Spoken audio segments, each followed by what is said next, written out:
Fantastic. Thanks very much for that, Alice, and thanks very much everyone for joining us. So I was asked to do a little bit of a sort of insight into what we're doing at Nottingham Business School.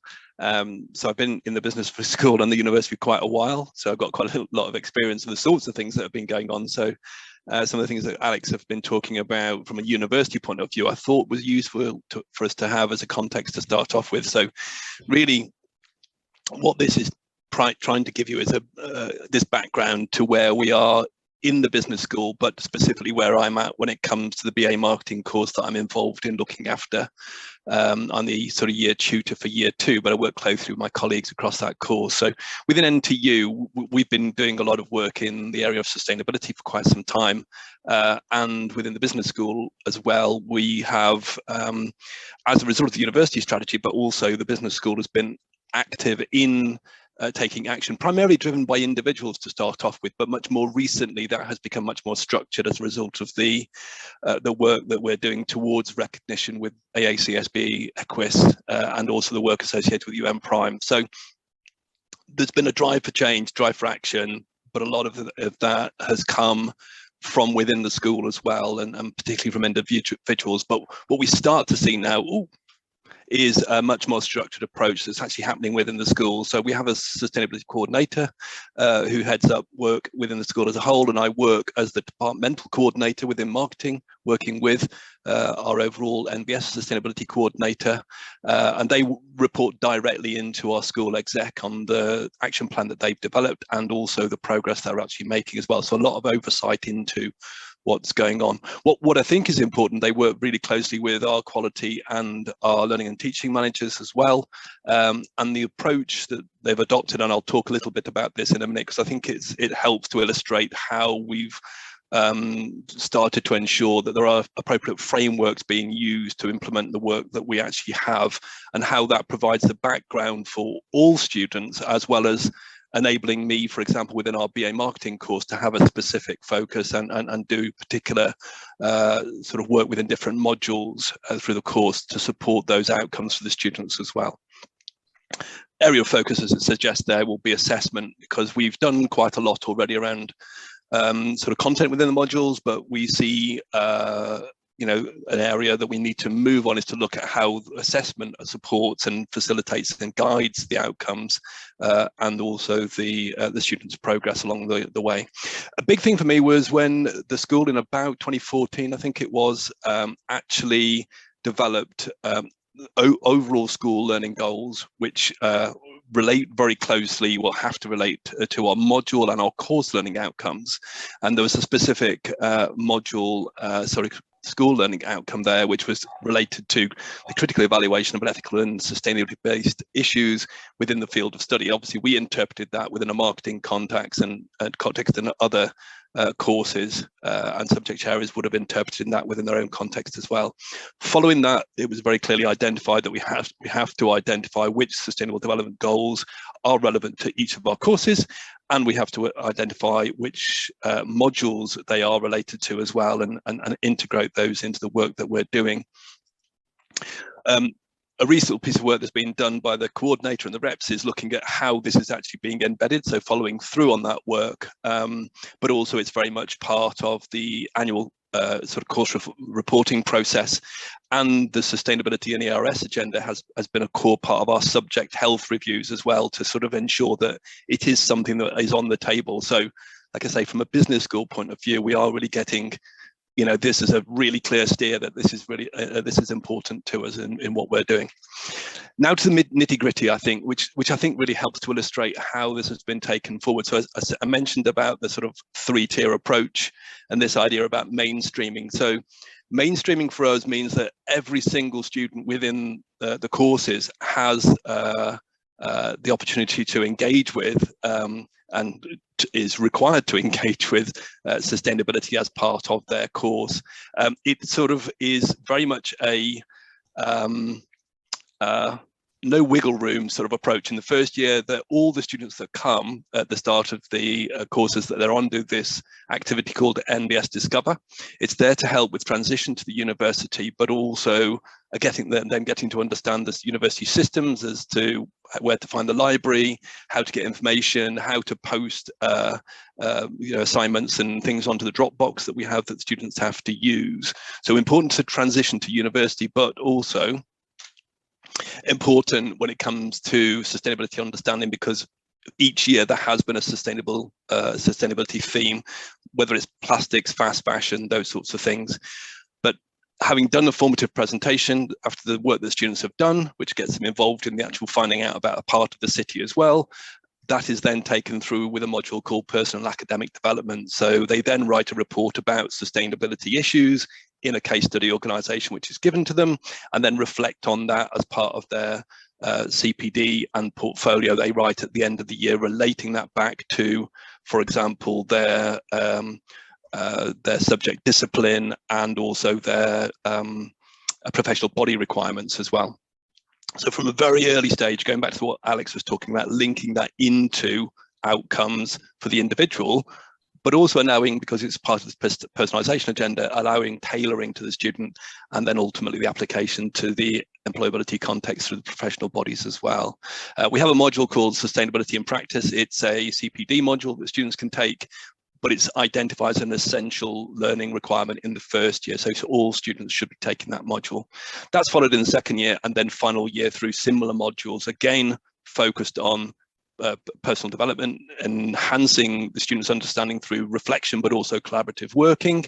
And in the second year, particularly with our employment and enterprise module, the students actually undertake 20 hours of work or work-like experience, either through volunteering, part-time work with our enterprise unit. But as part of that, they have to relate and reflect on sustainability as applied to that specific work and work-like experience context.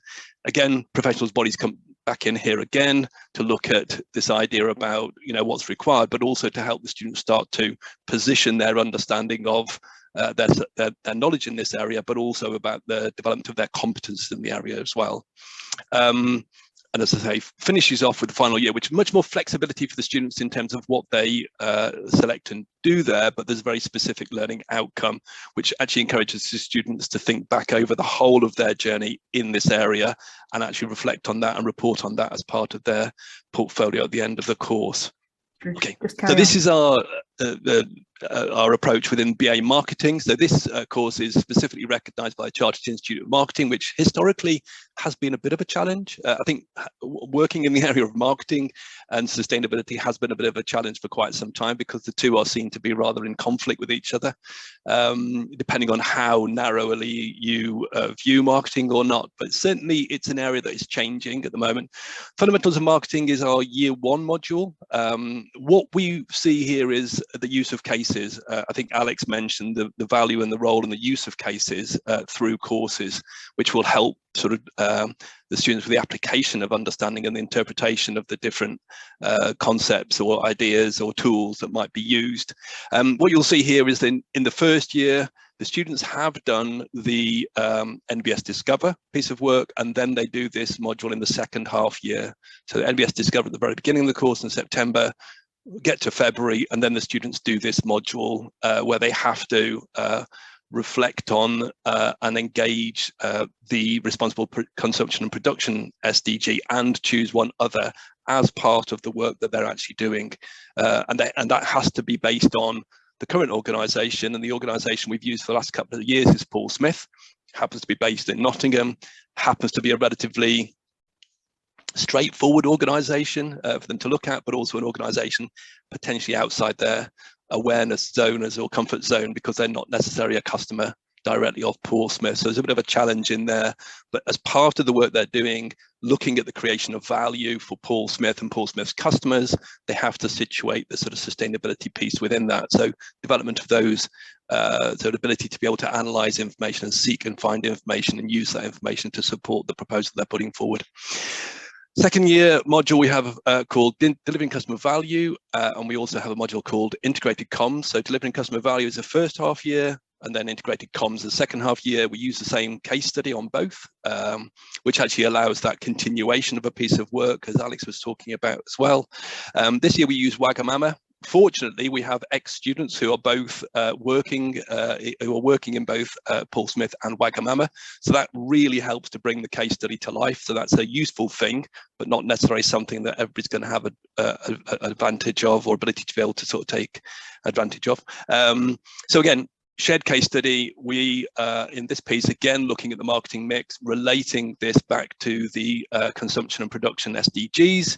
And one of the things we've done this year, which is part of the work that we've seen, which is important for the students as they move forward within the integrated communications module, is to get the students to move beyond their understanding of their narrow understanding of sustainability, about it just being about the environment or it just being about products, to look at how they would assess the climate impact of the communications plan they put together. So it has to be the right communication plan, but they also had to look at it from the point of view of its climate impact along the way as well.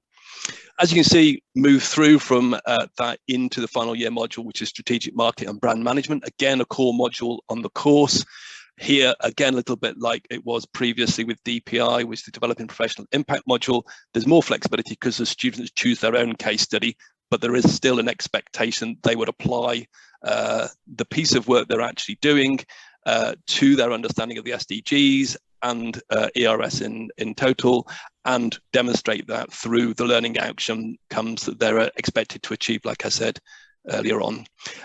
One piece of work we're doing at the moment with the Chartered Institute of Marketing is looking at how we integrate the sustainable marketing qualification into the work that we're doing, and that would connect to a module which is called the Sustainability and Enterprise module, which is an alternative capstone to the research project for our students. So it's more consultancy based rather than a more traditional research project that students are actually doing. Here we are, and the conclusions. Claire's just nipped into the room to make sure I'm on time. So I think context really, really helps us. I think we're very, very lucky in terms of the work that we're doing because of the context that we actually have within the university, but also the school. We were very much driven by individuals to start off with, but I think now we're collectively coming together, and I think the work that our coordinator's doing, certainly related to things like mainstreaming, the broadening and the focusing of the work that we're actually doing, is really helping to kind of like take us forward in a more coherent direction. We have had challenges in the past because our courses don't neatly all sit within a department, and therefore there can be some issues there, but I think that's an issue that we face across courses within other institutions as well. The case studies are really, really important to what we do anyway.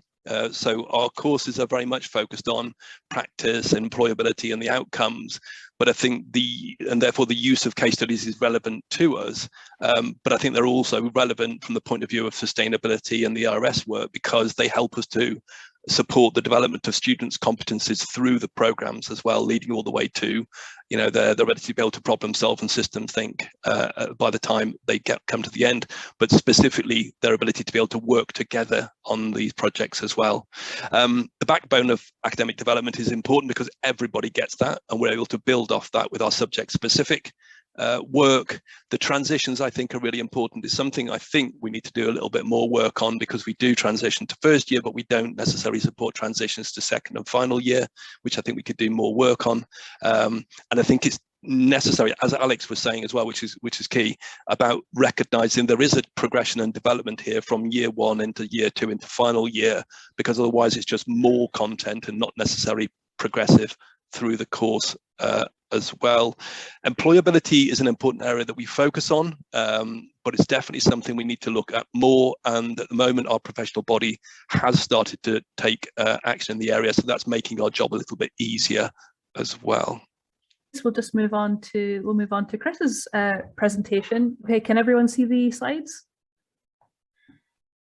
Okay, so the first point is that in the background you can see lots of different stats and KPIs on Middlesex performance, so I'm not going to cover those. You just have to accept that we're doing lots in terms of the estate, etc. Next slide, please. What I am doing though, and I thought would be useful to today, is focus on the hallmarks of success. And you'll probably know that QAA have published the first playbook of 4, and the other 3 are due out. And so I'm inviting anybody here today to collaborate with me, so that maybe in the lead up to the EAUC conference, we can actually give some an overview of the different offerings in terms of the playbooks that are coming out. So I think that'll be a really positive contribution to everybody involved when we focus on sustainability. The first playbook is on student-centered learning and teaching. So I'm using that today. Here's where I feel Middlesex are really good at in terms of active learning and also putting on events. I'll show you some slides as well that give examples of this and also research, but I've highlighted areas that I think that we can improve. And so these are the areas that I know that we need to work on. So therefore probably that you do as well, in terms of co-creation, more personalization, etc., recognition for students and things. Next slide, please. Those are the 4 playbooks. The second one, assessment in digital and blended pedagogy, is due out now. I haven't seen it yet. Then in April is program design, approval and management, and in July, supporting and empowering teaching staff. So I think those 4 playbooks together will be a really good opportunity to review what we're doing. And here you can see that it highlights potential roadblocks and overcoming them. So I think that we can apply these to our cases and improve our what we're doing on sustainability. Next slide, please. When I came to Middlesex from 10 years in industry, head of sustainability for a couple of companies, the first thing I did was survey students and see what their appetite was for sustainability. And unfortunately, the majority were cynical. The second largest group were positive, so I labelled them advocates. And then roughly 3rd and 4th, I labelled instrumental and complacent. Next slide, please.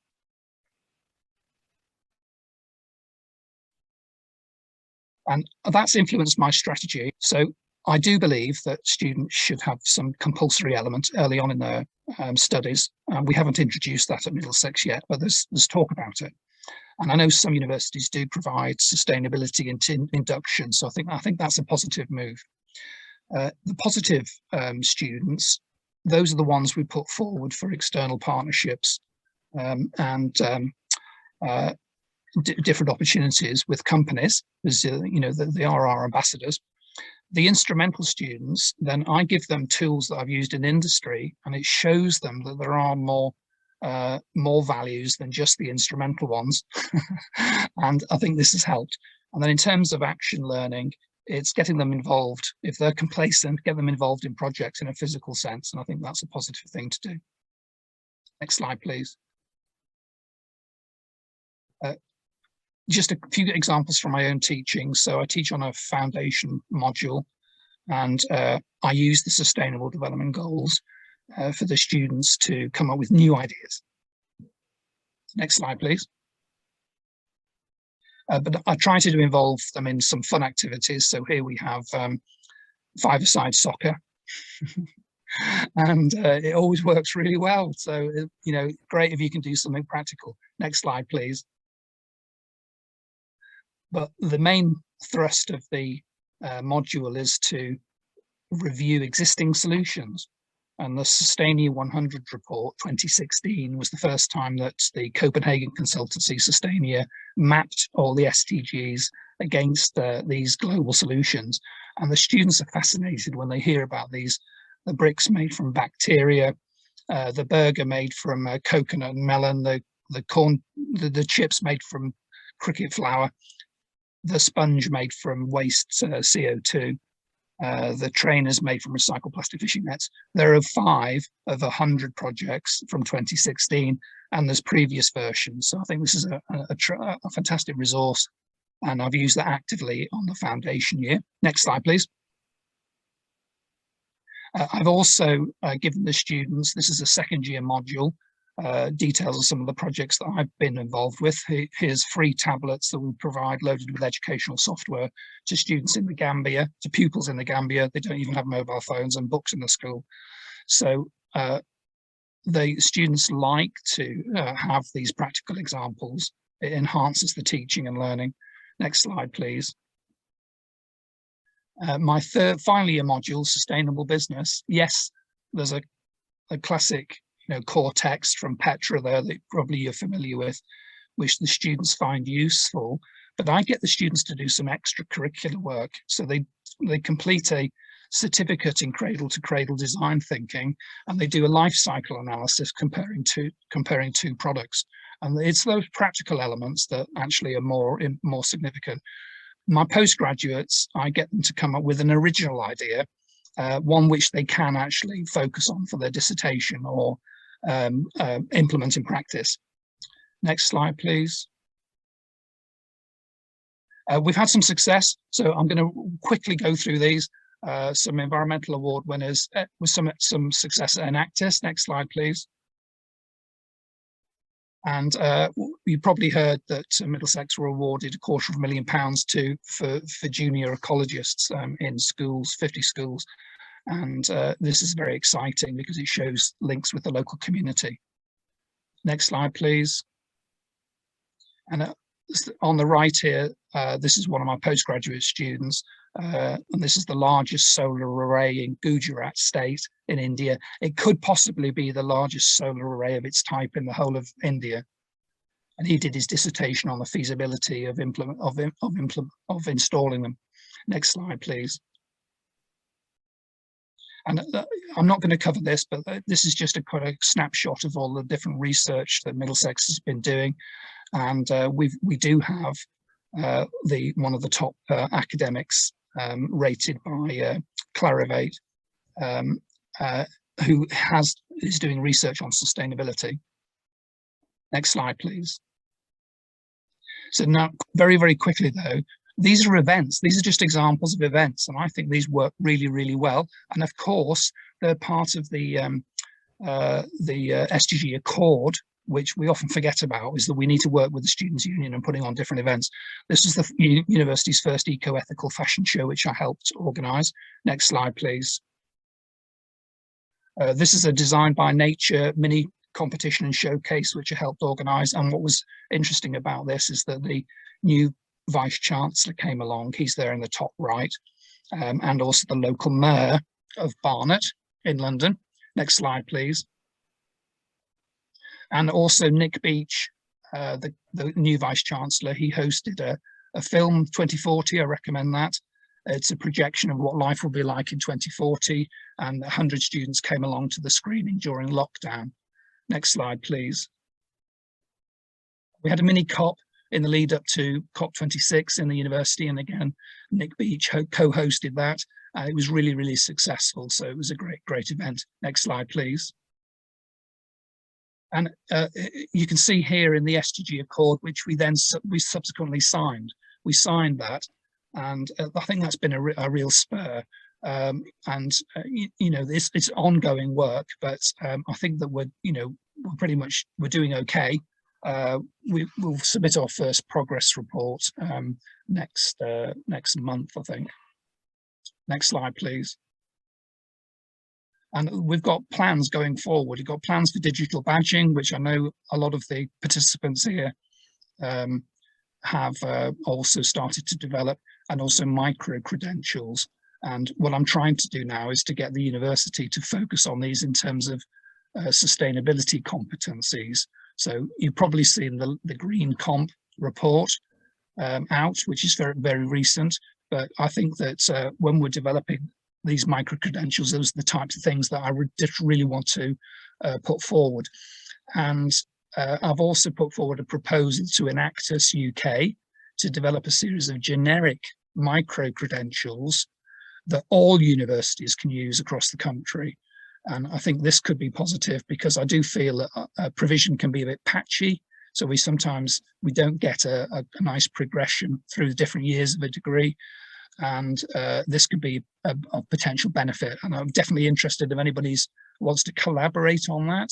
I'm the research and dissemination lead for Enactus UK, in addition to being a university advisor for Enactus. So I know some of you are much more established. We're only in our 3rd year of Enactus, but that's definitely something that I would encourage people to get involved with. That's it. Thank you very much. Hi, Karen. Go on ahead and ask your question. Hi, hello. Thank you, Chris. That first survey or questionnaire that you carry out with students to place them onto quadrants, what is that tool that you use to? So I constructed the questionnaire myself and distributed it to a lot of students, and then I applied the labels myself. So it's not based upon any previous research. It was just me trying to understand what their attitudes were towards both their interest in sustainability, but also in studying the subject. And I was a bit shocked, as you can imagine. So it's definitely influenced me. And it works, does it, when you then allocate, you're the ones who are the ambassadors, so their results are a useful indication of how to continue with them? Well, you know, I think what I've written about this, and my concern is not with the ambassadors, the positive students in the green quadrant, because they are positive, and so therefore you know that you can actually involve them in internships, placements, competitions, etc. You know that they're going to be really positive about the subject and studying it. My main concern has been over the cynical group, because but it's a challenge as an entrepreneur. It's a challenge to me. They've got the longest journey to go, so they can make the biggest change. So I'm not saying that you proselytize, you're converting them as such, but I think we definitely need to focus on them, because these were business students, and so for the majority of the survey respondents to be cynical, I found really, really distressing, and so it's been, you know, quite difficult to deal with. The easier groups, the easiest groups to deal with are the instrumental and the complacent, and that in the way that I've said, that's how I've responded, is I've given practical projects and opportunities for those who are complacent, and also on the instrumental side, when they're in other words, these are students who will study the subject and show an interest if it helps them get their degree. Well, yeah, very interesting. Of course, you know, we need to educate students about a broader set of values than just being instrumental. So therefore, but what I do is I use the tools that I used in industry and show them, well, companies are using these tools and they're part of a broader mindset, a sustainability mindset, and therefore, hopefully, because there's no guarantee, but by using the tools, it does, and my experience is that they then do, it does open up their attitudes